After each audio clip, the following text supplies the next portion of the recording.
I thought the war had taken everything, my duty, my honor, my reason to keep going. But then I found her, broken, trembling, yet still alive in the ruins of a world both our sides had destroyed. I carried her through fire and shadows, knowing I would never return home, knowing they would call me traitor. But the moment her hand reached for mine, I understood. This wasn't just about saving her life. It was about finding a reason to believe in my own again. The sky was torn open, burning clouds streaked with silver fire as shattered starships rained down like dying embers. The air tasted of metal and ash, heavy with the echoes of a war that had no victors. I stumbled across the fractured plain, my boots kicking up dust that sparkled faintly in the dying light, searching, praying, for a reason I had come this far. And then I saw her, slumped against a jagged wall of alien stone, her figure outlined by the flickering glow of burning wreckage. She looked less like a soldier and more like a fallen star, dimmed, bruised, but not yet extinguished. Her blue skin, dulled by dirt and blood, shimmered faintly where the light caught it. Long black hair clung to her face in tangled strands, framing the pale silver of her eyes, which barely flickered open as my shadow fell across her. She was alive, barely, and for the first time since the war began, something in my chest stirred that had nothing to do with duty or orders. I knelt, letting my rifle fall with a muted clang, and reached out with one gloved hand.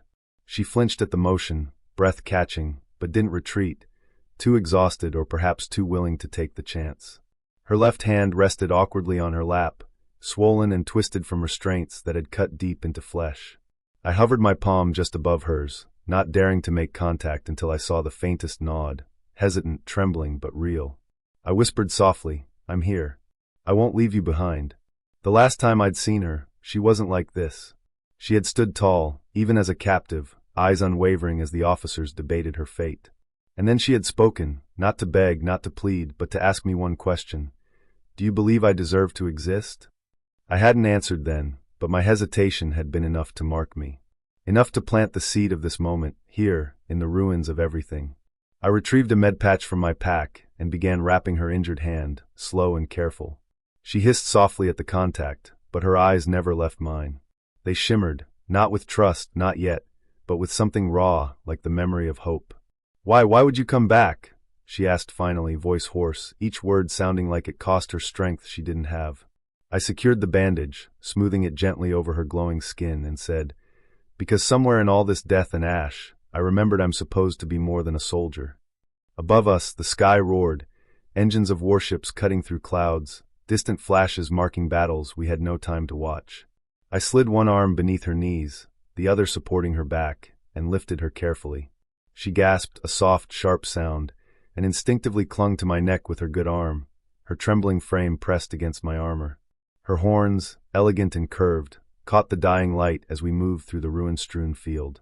Every step was a test, of strength, of resolve, of whether I could keep going with drones sweeping overhead and the ground shuddering under bombardment. Once, a searchlight passed so close its heat brushed my shoulder, and her grip tightened sharply, fingers digging in, a silent plea not to let go. I whispered back, steady and low, "I've got you. I won't drop you." The shuttle came into view, half buried under debris, hull scorched but still intact. Relief surged through me, but when I set her down near the hatch, she gripped my wrist with surprising force. Her silver eyes, dull with exhaustion but sharp with warning, held mine as she rasped, "If you take me, you cannot go back. They will brand you forever." I met her gaze and shook my head. "I don't care what they call me," I said softly. "I care that you see tomorrow."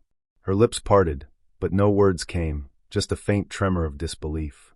I strapped her into the co-pilot's seat, activated the med field, and took my place in the cockpit. The engines roared, dust and ash swirling as the shuttle rose from the scarred plane. Through the viewport, the battlefield shrank, flames flickering like dying candles against the black. Then, hesitant, trembling, her hand reached toward mine. Not the injured one, but her other, pale blue fingers curling softly around my glove. Her voice came quietly, fragile and questioning. "Why save what isn't yours?" I looked at her, not as a soldier, not as a fugitive, but as someone clinging to the last fragments of what it meant to feel alive, and answered, "Because maybe what's ours isn't where we come from. It's who we choose to protect."